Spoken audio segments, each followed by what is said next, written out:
encourage people, because I think this was a big part of it. It's if somebody doesn't know anything about a particular topic, they're already a little bit apprehensive to approach it. If it's a topic that is notoriously difficult to understand, as is the monetary system, it's worse. And then if you add into that, it's a 600-page book, it just is another obstacle. So basically what I wanted to do is prove that the topic does not need to be intimidating, that it isn't that difficult to understand, and condense it down into something that anybody wouldn't be intimidated by. This is a one-day book. You can read it in 5 hours if you were to sit down and read it. Yeah, and it seems, reading G. Edwards' book, and I have to be honest, I didn't get to the end. It's huge. I'm still reading it. But you do read it, and you come up with a conclusion that, well, the first conclusion is, I got to get this out to people I know.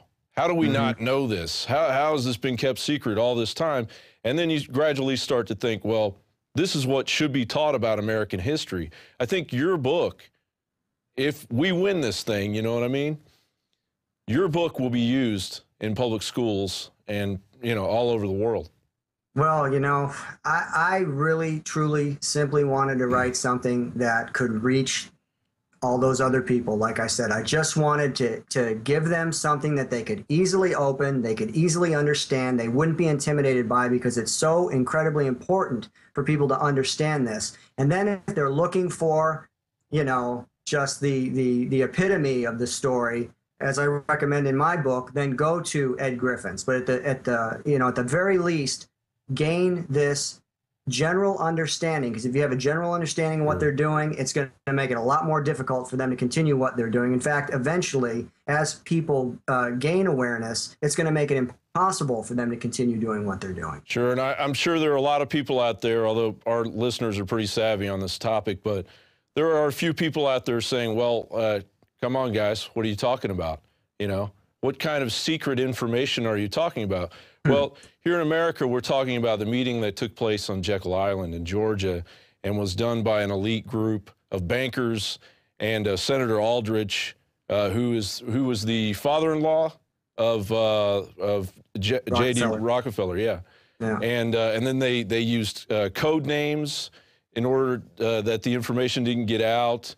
And the story in itself of how the income tax was created, how the Federal Reserve was created, it would make an incredible movie, which we haven't seen yet. Yeah, it's not all just dry data, and it's not all just economic facts and all this other stuff. It really is a story. It reads like a story because it is. It's a scandalous story of how they essentially transported the system that they had in England and were using in England to the United States. Via the Rothschild dynasty. Rothschild, Rockefeller, Warburg. Once you get it down, it's pretty easy to understand. It begins, it's kind of hard not to point a finger at the Rothschilds because they create such a looming dynasty with the takeover of the Bank of England, and then, of course, spreading out amongst the sons and the brothers amongst Europe. And, of course, they have to come and take that jewel of America and figure out it. But by then, their techniques of undermining the banking system and the economy of a country has already been formed. So give folks an idea about how the banking system used to work before the Rothschild dynasty got a hold of it. That's what G. Edward explains also. But how it used to work, how it's supposed to work, an example of that, and then show how they make it work. Well, it was never perfect. We've never had really a 100% money system, and so that's a problem. They've always had fractional reserves. The thing is, though, it used to actually have some backing, and that backing was gold or silver, and so that limited the amount of money that they could create out of nothing, and then, of course, that limits the amount of problems and consequences that stem from being able to create money out of nothing. They just... You know, what's interesting is a lot of people say, and I'm not here arguing that gold or silver are the only two possibilities. Some people are very, very adamant about that being the only possibility. What I'm saying is they are certainly better than the system that we have right now. There may be, you know, through technology, there may be different options that are available. I don't know. But to the people who are so against gold, they say, well, you know, they can manipulate gold, they can manipulate silver, they can, you know, hoard it or do all these other things. And it's true. And then with the fractional reserves, the fractional reserve capability on top of that, it gives them the ability to still cause problems. But what they did by removing gold was gain complete control over all money. That is something they could have never achieved with gold or silver. Now they are the sole source of all money. And it seems, and money in itself seems like a static thing, and sure, people can sit there and go, well, that's the economy and that's the one that we're working under. But in the words of John D. Rockefeller, competition is a sin. Mm-hmm. And well, so what they do is, what happens with that economic system is it moves out into our reality, into our society, our culture, our civilization, and they're able to create a atmosphere where competition is eliminated. Independent banks that or independent small businesses that were creating savings were actually at some point able to go out and spend more money and create more jobs for the economy. This system is completely controlled, especially at this point in our history. And so, well, you know, if you want to control government, let's just break it down to the most basics. Or if you want to control anybody, money is the thing that ultimately determines whether or not an institution or an organization is going to be able to do what it wants to do. Words on paper are not going to control government. Campaign stump speeches aren't going to control government. Promises aren't going to control government or corporations. Promises aren't going to control people who are in the seat of power anywhere. Essentially, you have a couple basic options. One option is force, and the other option is money.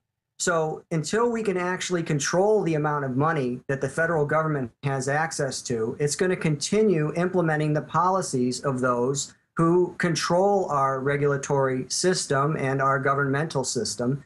And these are the elites that, you know, even people who are apologists for globalism admit that these people have disproportionate influence. They use nice euphemisms, but essentially these are the policymakers. These are the people who are determining policies. They're determining our foreign policy. They're determining our domestic policy. They're determining economic policy and monetary policy. All of this stuff affects us, and it just so happens that it affects us in a negative way, and all of the benefits accrue to them. So as long as they remain in charge of this system for confiscating wealth and undoing the current system as it is, or, you know, continually eroding what was there and creating something that they can continue using to their advantage, we have problems. But if we're able to cut off that money, we gain the same power that the people who are creating this money out of thin air have had all of this time.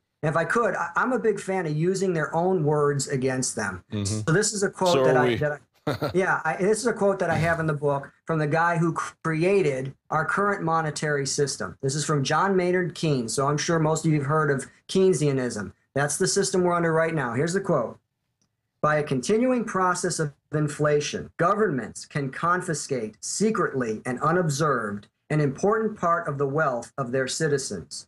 There is no subtler, no surer means of overturning the existing basis of society than to debauch the currency.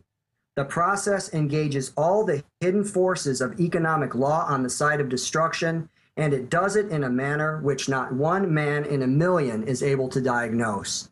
Now, that might have been true when Keynes wrote that in, I think, 1919 or 1920. Sure. It isn't true anymore, okay? Now, thanks to the numerous books, Dishonest Money, Financing the Road to Ruin. Thanks to the internet, which Keynes had no idea was coming. Right. It is very easy at this point for you to pick up a book on the topic, learn what they're doing, learn how it works against you, the enormous power. Another thing I like to say to people is I say, imagine if today I gave you the exclusive right to create out of thin air money. You have the exclusive right to create what everybody else either has to earn, borrow, or steal. How much power would you have? How much power would INFOWARS have if today, I mean, to reach the masses with the truth, if INFOWARS was given the exclusive right to create money out of thin air? What would your reach be? What would Well, your you know what we are able to create out of thin air? what's that? Knowledge. There you go. Which is a well, lot, it's there. lot We gotta stronger than drag money. it in. And it leads me to a thought that I have, especially when I read G. Edward Griffin in your book, is it's hard to imagine, but I think about my grandparents and my great-grandparents in World War I and World War II and the Vietnam War, the wars we've endured for these people. For these people. Exactly. And It's to erode national sovereignty. I mean, that is their unapologetic goal. And they had no knowledge of that. You know, it sounds almost un-American to say that, but it's very American to say it because we have to get America back. And if we got America back and we got these people out of power and in control of our currency, can you imagine what kind of world we could live in? Yeah.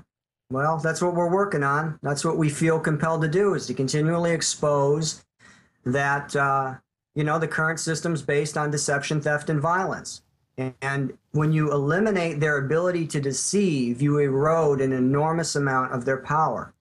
Because without the deception, then people are a whole lot less likely to accept the theft. And that only leaves them with the last option, which is violence. And you can't conceal violence. And you also need the theft to finance the violence. Sure. And you need the consent of the deceived to accept the violence. So, you know, I like to begin with that concept of destroying the deception as a base and then continually working towards, you know, this has been going on forever. Forever. There have been elites and there have been those who were exploited beneath them. Of course, nobody or a few people want to believe that they're living in a predatory system. We have to show them that they are. Just because it's not necessarily visible, the consequences are there, and you just have to point out to them the cause of those consequences. Well, it's very reassuring that there are people like you out there that are taking a stand and making a difference, and it's also reassuring that they're getting so desperate and sloppy. With all the stories of their overreach, there's also a huge amount of sloppiness that happens day in, day out here every time you look at the news.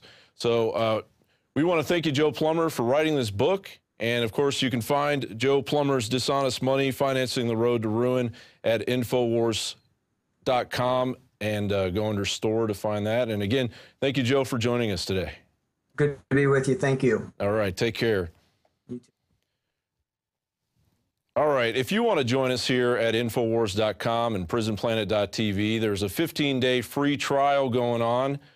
If you're seeing this on YouTube, the easiest way to come and check out what we're doing is by doing the 15-day free trial and decide for yourself if what we're doing is conspiracy theory, conspiracy fact, or actual true journalism. There's a 15-day free trial. Just go to PrisonPlanet.tv. And, of course, we're getting more and more submissions for the reporter contest. If you want to join us here at INFOWARS.com, actually join us right here at INFOWARS.com. We have the reporter contest going on. It's at INFOWARS.com/reporter-contest. And, of course, there's 5,000 per reporter prizes, 10,000 in total, 5,000 for a male and 5,000 for a female. And we've had a lot of good entries so far. You have until April 30th, 2012, and we've got the official rules up there and the official guidelines. Just follow those guidelines. They're fairly simple. And we welcome more additions to our staff here at INFOWARS.com. Well, that's going to do it for me, John Bound, tonight on this Friday, April 13th, Friday the 13th, 2012 edition of the INFOWARS Nightly News. Have a good night and keep on fighting.